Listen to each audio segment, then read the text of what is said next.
Turki memberikan warna tersendiri dalam pertarungan politik di dunia pada saat ini. Dengan tingkat perkembangan teknologi yang begitu cepat, Turki menjadi kekuatan baru yang layak diperhitungkan di kancah dunia. Kebangkitan Turki di Eurasia dan kemunculan China di Asia Pasifik menjadi saingan berat bagi Amerika dan Rusia pada saat ini di dunia militer dan ekonomi. Turki menuju Ottoman baru.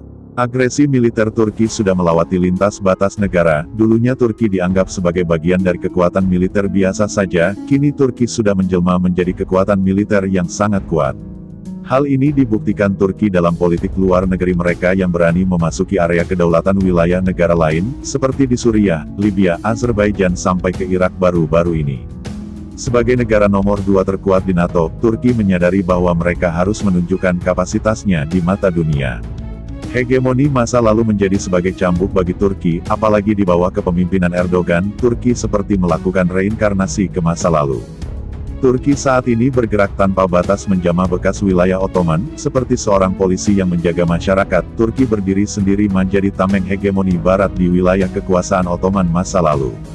Pembuktiannya tampak dari pertempuran 3 bulan Azerbaijan versus Armenia. Turki menjadi andalan bagi Azerbaijan dalam menghambat laju Armenia yang didukung Barat dan Rusia.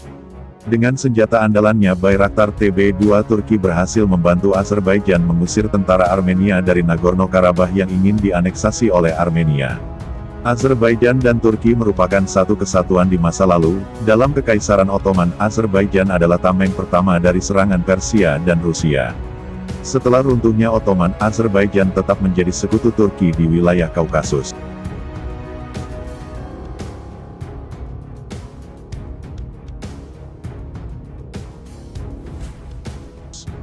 Ketakutan Amerika dan NATO kepada Turki. Keberadaan Turki sebagai anggota murni NATO membuat Amerika risih. Kebisingan yang dibuat oleh Turki membuat Amerika tidak bisa bergerak, seperti kunci. NATO adalah kunci bagi Turki untuk beraksi di setiap kebijakan politik. Ada kalanya kita melihat Turki bersebelahan dengan Amerika, di sisi lain Turki menantang Amerika untuk bersaing. Kebijakan Amerika membantu kelompok pembebasan Kurdi, PKK, di Suriah mengakibatkan ketegangan tingkat tinggi dengan Turki. PKK adalah musuh yang selalu mengganggu Turki di perbatasan, apalagi baru-baru ini PKK yang di Irak melakukan pembantaian 13 tentara Turki dalam pembebasan sandera. Turki Amerika selalu bersaing dan berselisih paham dalam hal ini. Tidak dapat dihindarkan, sewaktu-waktu Turki pun menghantam tentara Amerika yang sedang berada di wilayah pengaruh Kurdi. Dan Amerika terus memasok senjata kepada PKK dengan dalih melawan ISIS atau DAESH. Keadaan ini mengganggu kestabilan dalam tubuh NATO. Kebijakan NATO pada biasanya akan mengikuti kebijakan Amerika, harus beradu argumen dan kekuatan dengan Turki.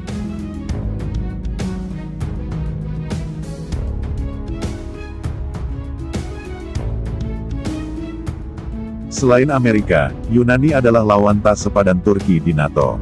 Persaingan tapal batas pantai di Laut Aegea, Mediterania Timur telah memicu ketegangan yang saling unjuk kekuatan di antara dua negara NATO ini. Ketegangan Yunani dan Turki membuat negara-negara di bawah NATO berseberangan. Kebanyakan dari mereka mendukung Yunani karena faktor Eropa dan agama. Salah satunya adalah Prancis. Mereka terus-terusan mengganggu Turki, dan membuat masalah dengan Turki sebagaimana dilakukan oleh Macron tahun lalu. Apakah Turki mundur? Jawabannya adalah tidak.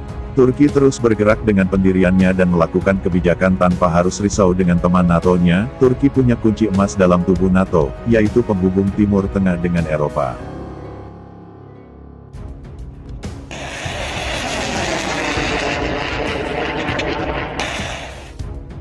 Turki, Rusia, kemunduran alutsista Amerika. Pembelian sistem pertahanan S-400 Rusia oleh Turki memicu ketegangan akut dengan Amerika yang mengakibatkan Turki kehilangan kesempatan melakukan kerjasama militer dengan Amerika dalam pengembangan pesawat tempur F-35 Lightning Amerika, serta Turki mendapat sanksi CAATSA dari Amerika.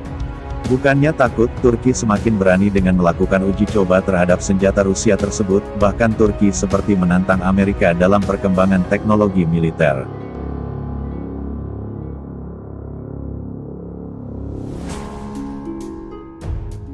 Turki terus mengembangkan senjata modern nan canggih seperti Bayraktar TB2, Angka-S, Sungur, Altai, dan banyak lagi yang dikembangkan bersama-sama dengan China ataupun produk dalam negeri. Turki terus bergerak maju, mencari kawan baru untuk mengganggu dominasi Amerika di dunia. Perkembangan teknologi Turki menambah devisa negara yang begitu besar, sehingga ekonomi Turki tetap terjaga meski di bawah tekanan Amerika Serikat.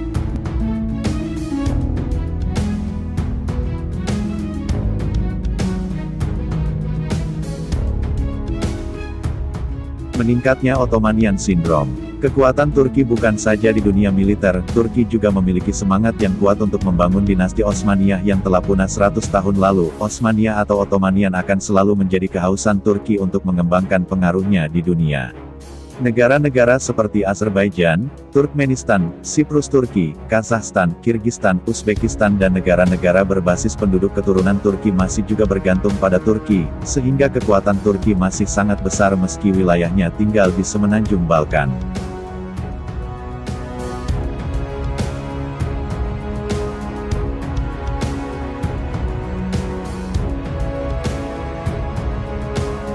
Kebangkitan Turki adalah kebangkitan umat Islam dunia. Keberadaan Turki saat ini, seperti hujan di tengah kemarau panjang bagi umat Islam. Setelah runtuhnya Empire Ottoman Turki, 1 abad silam, umat Islam terpecah menjadi negara-negara sendiri, tanpa ada negara yang menampung persatuan umat. Islam terombang-ambing oleh ideologi Barat yang mulai menguasai dunia. Negara-negara Islam mulai berdiri sendiri-sendiri, dengan kepentingan yang berbeda-beda, terbagi atas blok Barat dan Timur, malah terjadi perperangan antara negara Islam itu sendiri. Contoh paling konkret adalah Kuwait dan Irak, Iran vs Irak, Libya vs Mesir, Yaman dan Arab Saudi. Perang umat Islam tersebut tidak terlepas dari kepentingan ekonomi dan pengaruh ideologi serta provokasi pihak asing yang berusaha menguasai sumber mineral di negara-negara Islam yang kaya akan minyak. Tetapi saat ini, sejak Erdogan berkuasa, diawali saat Erbakan menjadi presiden Turki, kondisi Turki mulai membentuk dinasti baru umat Islam.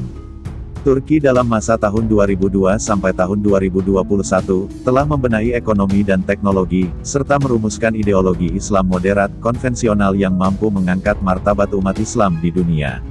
Turki berada di depan untuk saat ini, keberanian Erdogan merambah politik internasional membuat Turki seperti polisi bagi umat Islam.